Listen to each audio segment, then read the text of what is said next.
राजस्थान के एक छोटे से गांव की सुबह थी।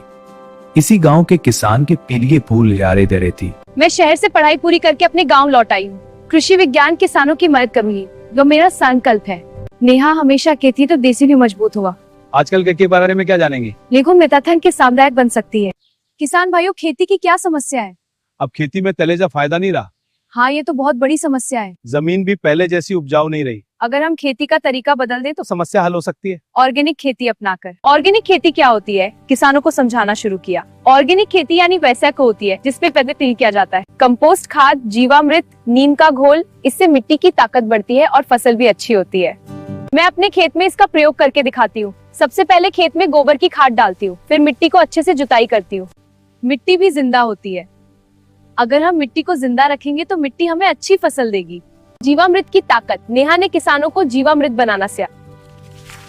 10 किलो बलर, इसे रोज हिलाना है और 2-3 दिन बाद खेत में डालना है। हैरान हूं, इतनी आसान चीज से खाद बन सकती है। नीम की पत्तियों का घोल बनाकर खेत में छिड़काव किया। अगर नीम से काम हो सकता है तो हमें महंगी दवाइयाँ क्यों खरीदनी चाहिए? नेहा बिटिया, तुम्हारी खेती तो सच में कमाल कर रही है। ये प्रकृति की ताकत है।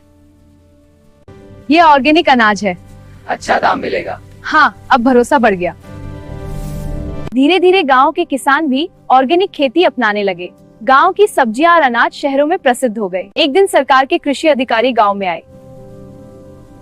अब गांव और उनके किसान यहाँ आकर सीखने लगे। खेती सिर्फ मेहनत नहीं बल्कि ज्ञान भी है।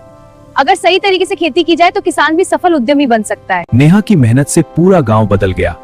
अब लोग कहते थे, अगर गांव की बेटियां आगे बढ़ें। नेहा की मेहनत से पूरा गांव बदल गया। नेहा जब अपनी बेटियां ठोके नहीं देती तो इसने सोच शुरुआत की। अगर हिम्मत हो, नई सोच हो और मेहनत हो तो गांव में रहकर भी लाखों कमाए जा सकते हैं। खेती सिर्फ मेहनत नहीं, सही जानकारी और सही फैसला भी है।